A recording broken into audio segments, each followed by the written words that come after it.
வேதனை நிலவுக்கு தெரிந்திடும், நிலவுக்கும் ஜோடி இல்லை. எழுதிய கவிதைகள் உனை வந்து சேர்ந்திட, கவிதைக்கும் கால்கள் இல்லை. உலகில் பெண் வர்க்கம் 100 கோடியாம், அதிலே நீ யாரடி?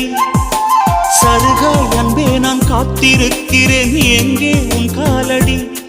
மணி சரி பார்த்து தினம் வழி பார்த்து இரு விழிகள் தேய்கிறேன்.